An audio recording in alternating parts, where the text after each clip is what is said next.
Испытано на себе. Друзья, мы рады приветствовать вас на телеканале Якутия-24. В эфире проект «Испытано на себе». С вами я, Руслан Ачиров.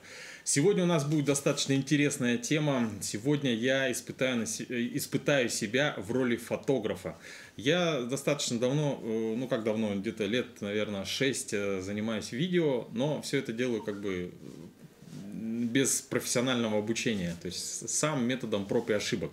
Но сегодня я с помощью Сергея, с которым мы сейчас познакомимся, постараюсь постичь азы фотографии, потому что фотография – это очень обширная тема.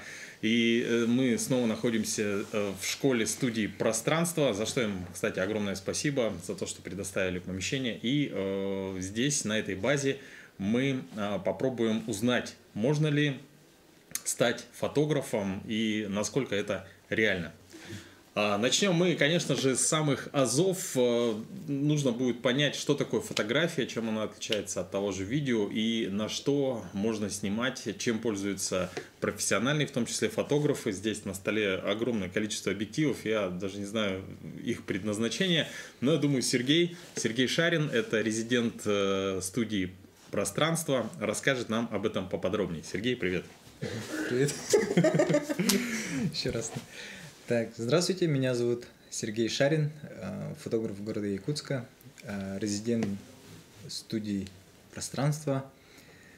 Я фотографиями увлекаюсь давно, профессионально начал заниматься с 2013 года.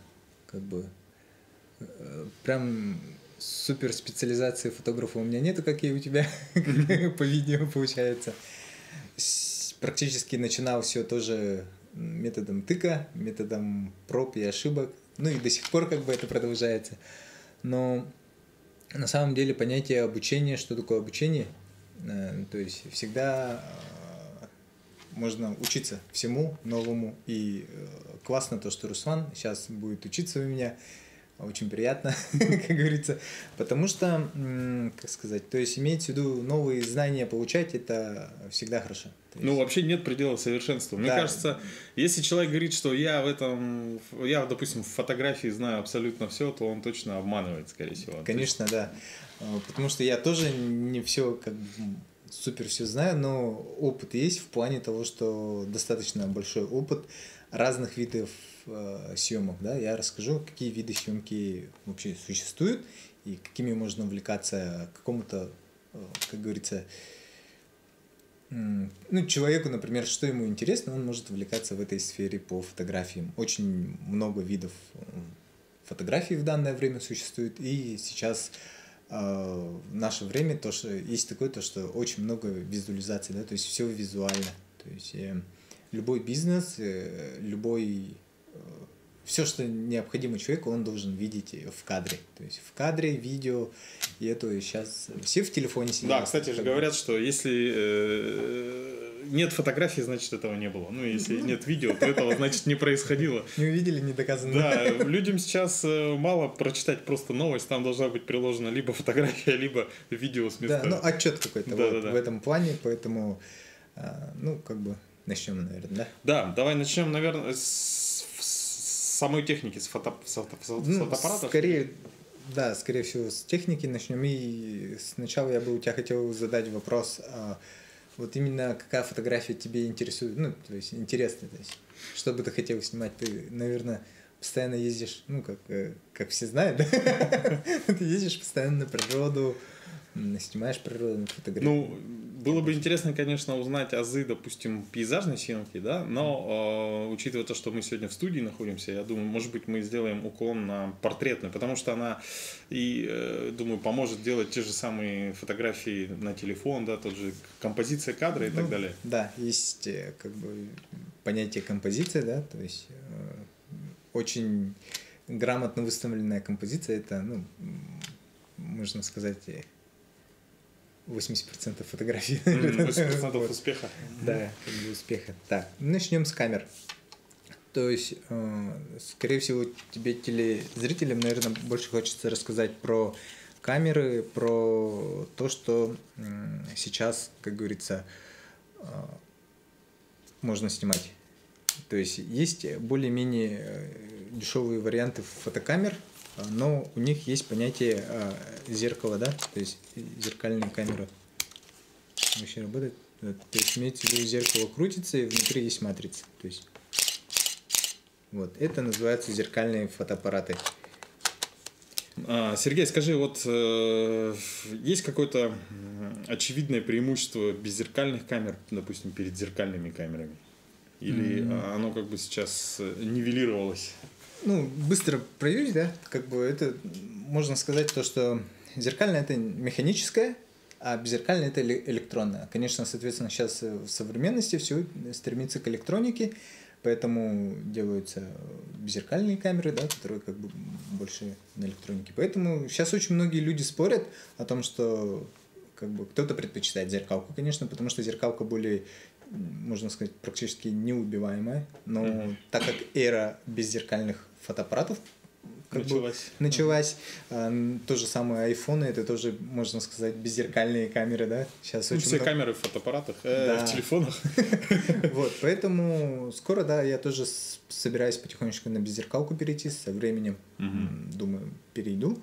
Вот, ну и, соответственно, большой спор, даже спор стоит на пленочной. То есть кто-то говорит, сейчас на пленку средний формат снимать это куда круче, чем ваши зеркальный и беззеркальный фотоаппарат. Например. Но у нас, возвращаясь к нашей теме, получается, здесь у нас два зеркальных фотоаппарата. Это начального уровня, да? Да, Canon.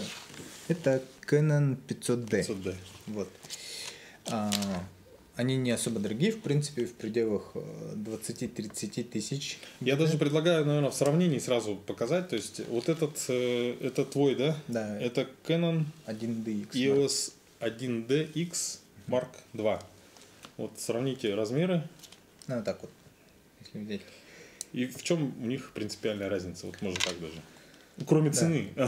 Мне кажется, разница в цене огромная. Да. Разница, соответственно, в матрице. Матрицы разные, точки фокусировки разные.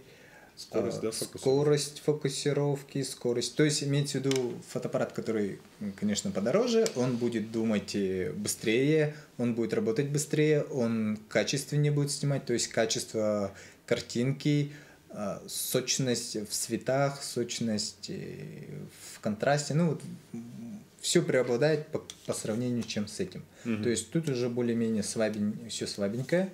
Вот. И, конечно, студии, в принципе, оно практически будет, как говорится, равняться к остальным, как говорится, профессионалам, да, потому что студийный свет достаточно тоже хорошее дополнение дает. Вот. Есть даже некоторые крутые фотографы в Москве, я их как бы лично даже знаю.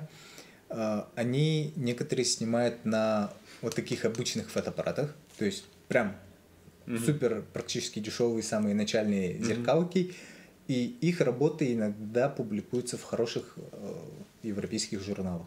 Вот. Поэтому на самом деле, то есть если у тебя, у человека, как говорится, есть вкус к фотографии, например, скажем, к фэшн, там, фотографиям, да, практически не имеет значения, на какую камеру ты снимаешь. Вот, то есть имеется в виду, фотография это не только зависит от фотоаппарата, оно должно, то есть, идти душевно, то есть от души. То есть. У меня, кстати, предложение. Мы сейчас сделаем такую вводную часть обучения, а потом давай будем снимать как бы вдвоем. Но ты будешь снимать на бюджетный фотоаппарат, а я на твой. Хорошо. Давай посмотрим, что получится. Вот, поэтому я бы урок начал с объективов. То есть понятие объектива это у нас есть понятие. Иногда люди видят фотографии портретные, скажем, да. Портретные это когда вот чисто лицо человека видно. Вот. А есть, например, люди, которые видят супер какие-то широкие кадры, они, например, снимаются на обычно на объективах, тут прописывается циферка. Например, вот тут написано 16, 20, 24, 28, 35, например, да? Вот. А число 16 это обозначает, насколько широко снимает объектив. То есть имеется в виду, есть супер широкие объективы, где написано 8. Вот. Восьмерка это супер широкий объектив. Это дверной глазок, как да, будто смотришь. это рыбий глаз, обычно его называют, да? Это получается вот так вот ты стоишь и практически все вокруг вот так вот снимаешь. Вот. Начиная вот от 16 это широкоугольные объективы называются, да? Они начинают снимать, ну, порядка вот где-то вот так вот. То есть, чем меньше вот эта цифра, первая, да, Да. тем шире вот этот угол. Да. То есть, обзора. Ага. Шире угол обзора получается, да? 16 получается, это вот так, потом вот есть, например, 300 миллиметров. Где тут написано? Давай его покажем. Сможешь поднять его? Вот, есть 300 миллиметров, да? Так вот, если посмотреть, 300 миллиметров это относится к длиннофокусным объективам. То есть длиннофокусный объектив это получается, я должен снимать человека, который на стадион не бежит там, как говорится, в начале дорожки, и ты стоишь в конце дорожки, и ты снимаешь его в полный рост. Вот. Это вот, то есть сужается вот так вот. Ну вот, скорее всего, вот эти как длиннофокусные объективы вы можете видеть на всех вот у папарацци, скорее всего, да, то есть там Да, за рубежом, когда вот стоят люди там и фотографируют либо звезд, либо какие-то новые тачки, да, которые только-только тест-драйвы делают, и они стоят с такими пушками с огромными. Ну и фотоохота, наверное, да? Да, больше фотоохота. Вот, например, вот на этот объектив 300 миллиметров, да, есть понятие экстендер. Вот, видишь, X2 тут написано. Вот X2, да. Он увеличивает расстояние этого объектива на 2 раза. То есть если 300, то станет 600. 600, да. Зато он компенсирует тем, что убирает диафрагму. Если тут диафрагма 2,8, вот, то будет 5,6. Ну, умножается на 2. То есть, что такое диафрагма? Нужно объяснить. Так, теперь следующее понятие, да, то есть мы с объективов немножко отойдем. Вот.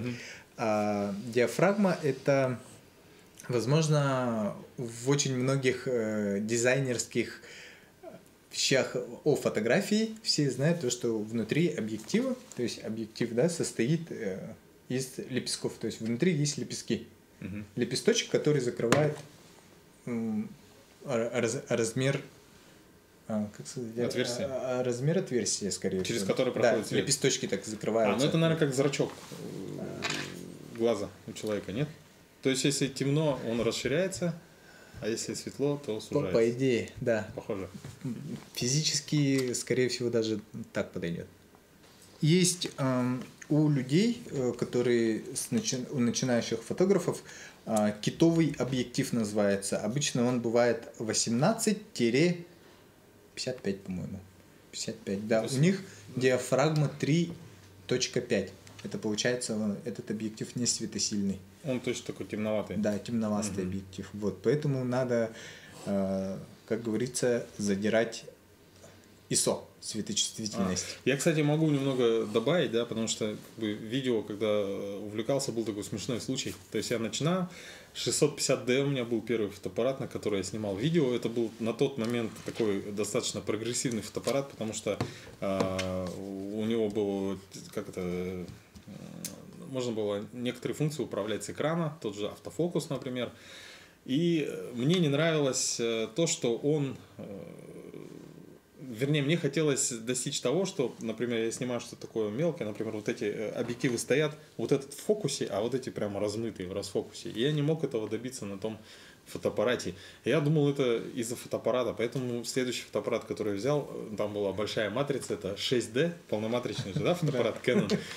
Но все же там чуть-чуть стало получше, но тем не менее этот эффект все равно как бы не получалось достичь. Потом я как-то одолжил этот 650D ребятам знакомым, они сказали, мы хотим кое-что снять. Ага, отдал. Потом они мне видео показывают, а там вот этот эффект есть, понимаешь? А я такой, как так получилось? То есть я вам отдал свой фотоаппарат, на который у меня это не получалось. Как у вас вышло? Он говорит, мы взяли туда другой объектив поставили. То есть можно было просто светосильный объектив поставить и они, получается, поставили достичь этого эффекта. Светосильный объектив, и, соответственно, когда, получается, диафрагма открывается, вот, фон размывается. Так, друзья, сейчас Сергей на практике покажет в чем разница между светосильным. Фотографии сделаны на светосильный объектив и на более слабо светосильный, как сказать, можно закрытой диафрагмой.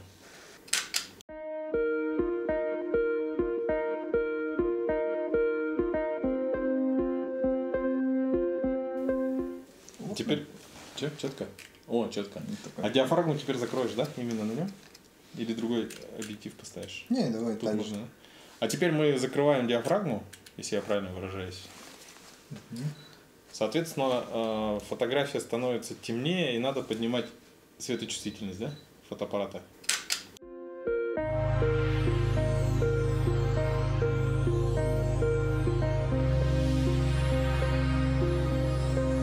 Ну что, я думаю, что самые базовые знания мы получили. Начало. Остальное, я думаю, Сергей расскажет уже в студии, потому что, в принципе, вот этот базовую еще часть я как-то более-менее знаю, а вот то, что в студии, там, как выставлять свет и так далее, вспышки, вот это все работа, я абсолютно вообще ноль. То есть я им не пользовался. Я привык фотографировать там на улице. Вот. У меня предложение. Давай мы сделаем таким образом. Вот этот 500D тебе, держи. Вот этот, я все время забываю, как называется, 1D, 1DX, 1DX Mark II, это мне. И мы будем делать портреты, я буду фотографировать тебя, а ты меня. Хорошо. С выставленным светом. Вот. И что нужно... Ну, пойдем? знать? А я на этот объектив буду, на крутой, да? Да. А ты на какой? Я на этот. О, хорошо. Все, друзья, мы сейчас перебираемся на первый этаж фотостудии «Пространство», где приступим уже к практике, выйдем, так сказать, в поле.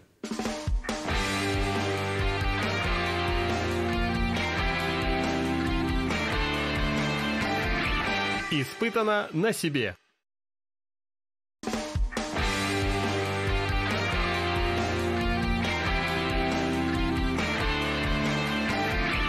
Испытано на себе. Друзья, сейчас мы переместились на первый этаж фотостудии «Пространство». Находимся мы вот в таком белом помещении, как вы видите. Это белая часть такой студии. Как она называется? Эта штука называется циклорама, специально для фотографий. У него нет граней. То есть, видите, там все.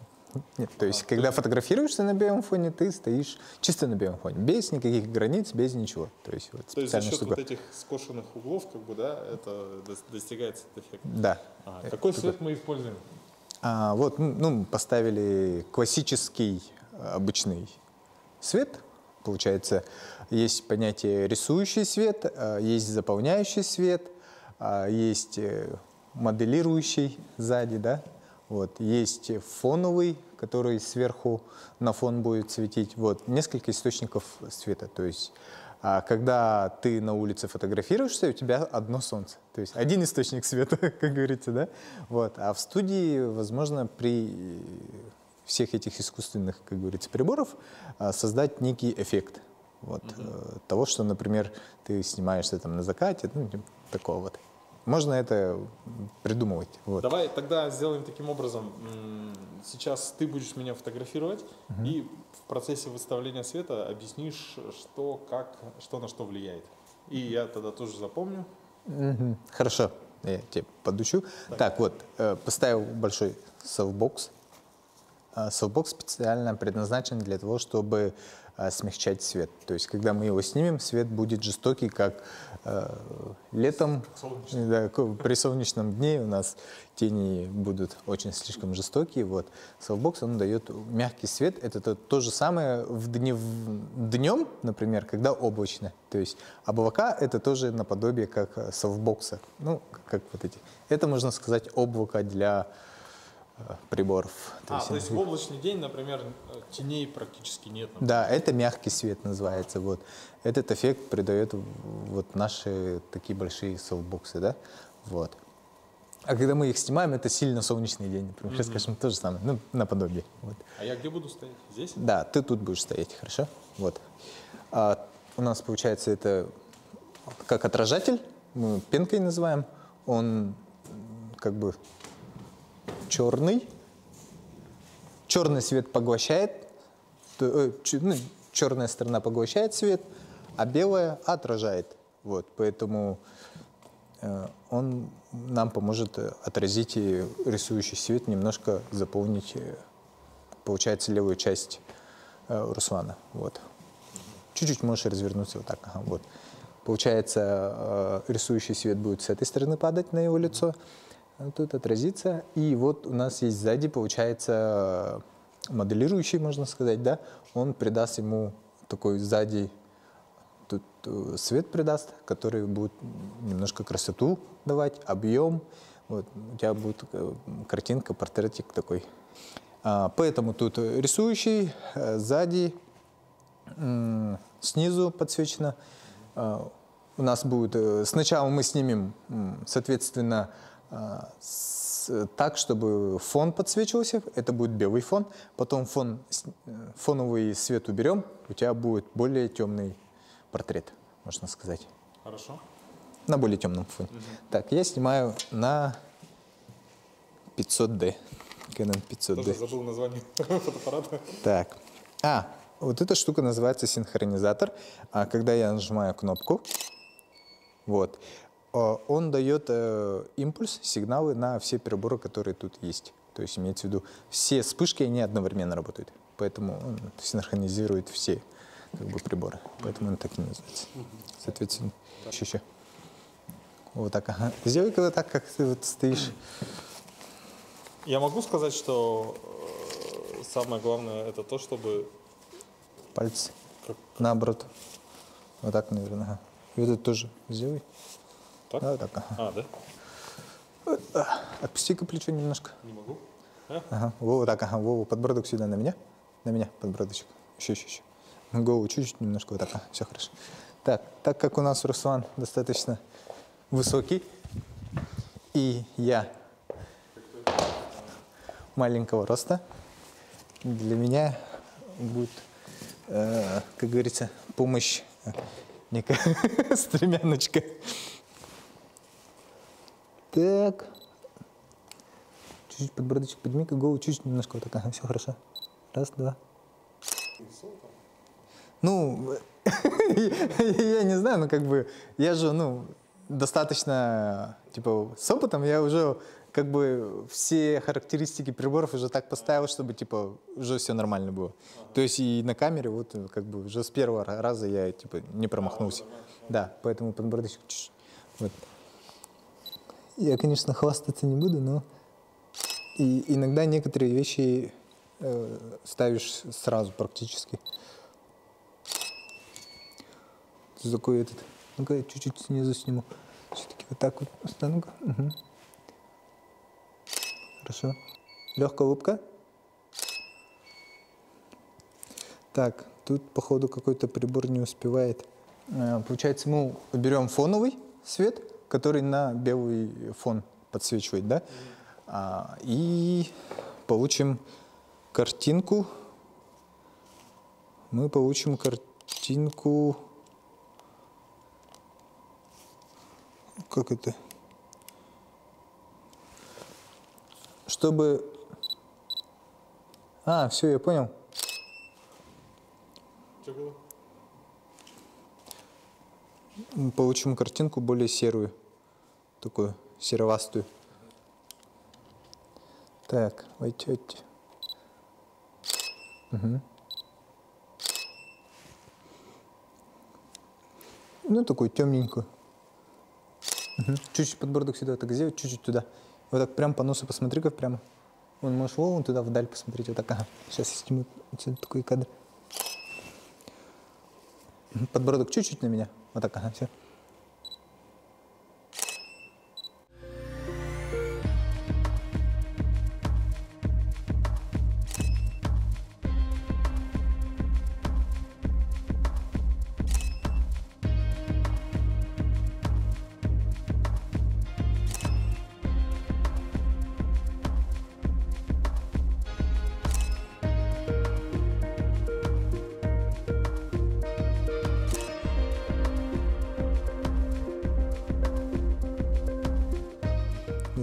Самый первый фотка твой. Я запоминаю эти параметры, там 5, 100. Сейчас предстоит мне сейчас делать то же самое. Да. Так, ну сейчас настала моя очередь. У меня в руках один из топовых, да? Это же на данный момент один из лучших фотоаппаратов Canon. Да. Практически, да? Это то есть... Ну, сейчас третий вышел. Это второй, но есть третий. Но он, наверное, еще даже не продается, да, особо? Третий. Мало покупают, потому что он дорогой, или еще мало выпустили.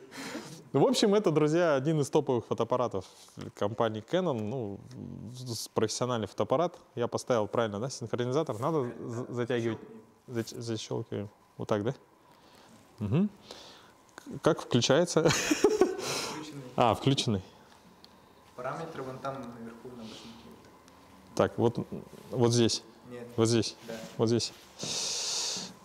Так, сейчас я попробую как бы из своих знаний и то, что, в принципе, сейчас из сложившейся ситуации попробую выставить. Я думаю, если мы используем вспышки, то ISO надо поставить поменьше. Например, 100. ISO. Мне надо было так объяснить, да? А? Когда тебя фоткают. Да. Сергей просто молча. Я говорю, ты скажи что-нибудь? Он говорит, ну я знаю уже параметры, говорит, всех ламп, и поэтому я уже выставил все параметры. Но я сейчас методом проб и ошибок. Так, 100, ISO 100. То есть нам не нужно светосила большая, потому что мы снимаем со вспышкой. Так, дальше. Затвор. Выдержка, да, называется? А где она регулируется? А, вот этой. Да. Это светосила. Сделаем красивое боке, может быть, 1,2. Или у тебя, может быть, так будет, что нос в фокусе, а глаза в расфокусе? Ну, скорее всего, надо будет все вспышки поменять мощность всех вспышек. А, то есть они слишком Да, мощными. При открытой диафрагме. А если скорость затвора я быструю сделаю очень? Они работают до 1/200. Все, точно. То есть, работая со вспышкой, Да, то есть вспышка это мимолетная же. Вспышка быстрая. Вот. И, соответственно, у тебя затвор должен быть до, то есть получается до 1/200. Секунды. Да. То есть если 1/250, у тебя зеркало не успевает спуститься, и, соответственно, у тебя на картинке будет такая полосочка. То есть свет полностью не попадет. Или... У тебя, получается... Попадет часть затвора в кадр. Почему часть затвора? Так, давай заново. Просто объясни и все. Смотри, почему в студийной съемке вспышки ставят до 1/200, да? Потому что у тебя же затвор, как бы, когда ты ставишь до 1/200, у тебя затвор с определенной скоростью работает, правильно? Если ты хочешь поставить затвор, выдержку 1/400, скорость твоего затвора очень быстрая будет. Ну, то есть быстрее. И, соответственно, у тебя кадр не успевает. То есть наполовину у тебя будет в кадре черная полоса. Понял. То есть мы апеллируем до 1/200. Да. Тогда, значит, светосилу нужно выставить побольше. То есть, допустим, тут позволяет 1,2 сделать, но сделаем стандартную 2,8. Нормально будет или еще? Больше, наверное. Больше? 3,5. Это была цифра 5 на твоей. Все, я сделаю 5. Хорошо. Так. Ты можешь еще ISO-шку, кстати, до не 100 сделать, а 50. Еще меньше? Да, если хочешь. L-ка. L-ка? Да, это 50. Хорошо. Тогда можешь выдержку, то есть затвор 4-5. 4-5. Поменьше можешь сделать. Ну, сейчас посмотрим. И тут выставлено на сколько? 1/200, да? Я просто не все вижу. Вот тут же есть. Где она? Подожди-ка. Вот. Он 100 стоит. Где? Вот это? Да. 100 нормально, да? Нормально. Так. Сейчас посмотрим, куда падает свет. Ну, ты, наверное, встал в то место, где, в принципе, оптимально, да? Он мне помогает. Так, сейчас.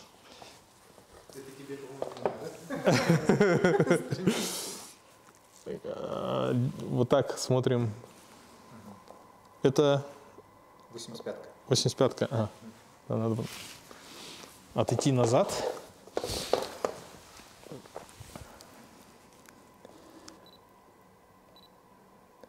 Так, живот прибрать. Так, подожди, ты меня брал вот так, да, по пояс? По пояс. А, кстати, поделись, пожалуйста, сейчас, это, наверное, важная информация. Например, когда фотографируешь человека, там же есть, по-моему, какие-то правила, типа, либо выше колен, либо ниже колен, Ну да. или выше пояса. Если, например, по колено снимать, то лучше резать по суставам. То есть, ну, Очень жестоко прозвучало. То есть имеется, чтобы край кадра был прямо по колено. Ага. А если пояс? по пояс можно вот чуть-чуть ровно по пояс. Ровно по Да, пояс фотографировать. чтобы нижней части не было. Мгм. А если по грудь, то По грудь, да. вот так вот? Да. Ага. Хорошо. А какой ты меня как сделал? По пояс, да? Да, по поясу. Так, по пояс. Выпрями спину. Так, голову, да, на меня. Чуть пониже, кажется. Так, сейчас, внимание, снимаю.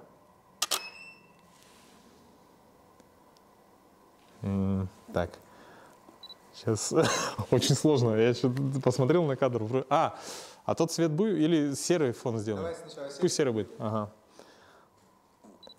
Так, а сейчас попробуй-ка подбородок повыше. Голову наклони, подбородок влево.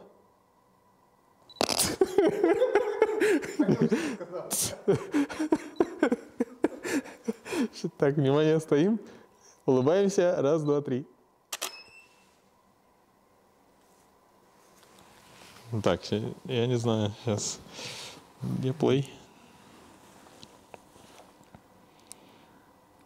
Ну, хорошо. Да, вот это мне показалось немножко грустноватое, и как бы подбородок вниз у тебя опущен, да?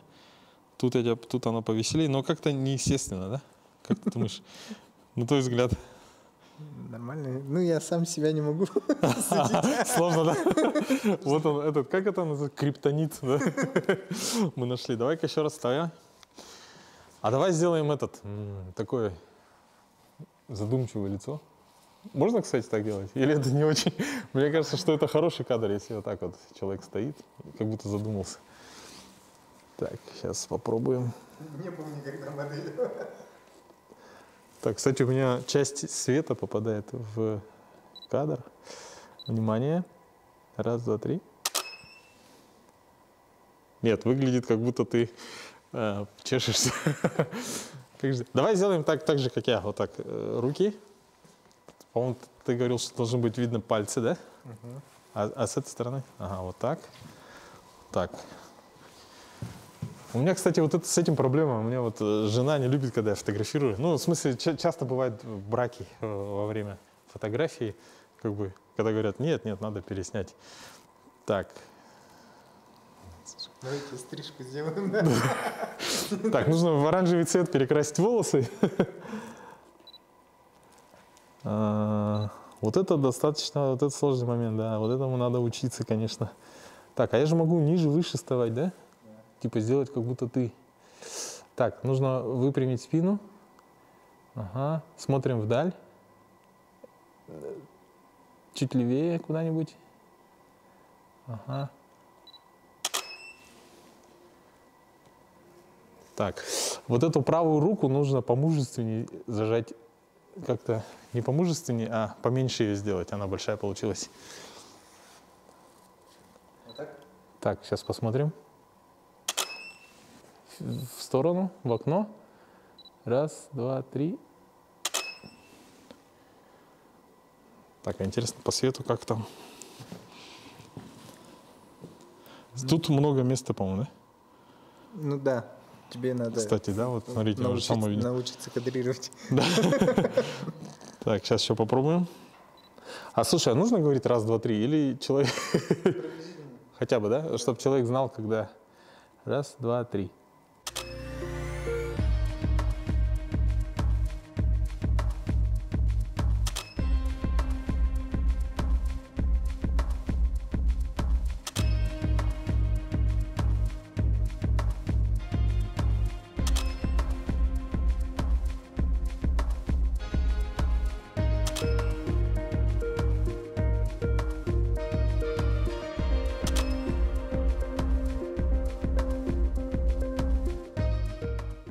Ну что, друзья, фотографии в большом разрешении вы увидите на своих экранах. Ну как в большом? Насколько это позволяет экран телевизора или ноутбука, компьютера. Ну а в свою очередь я хотел бы Сергея поблагодарить за отличный мастер-класс, поблагодарить Алексея Павлова, в частности, руководителя студии «Пространство», за то, что дали нам такую замечательную возможность и мне ощутить себя в роли студийного фотографа. Спасибо большое, успехов. Студийный фотограф. Испытано на себе.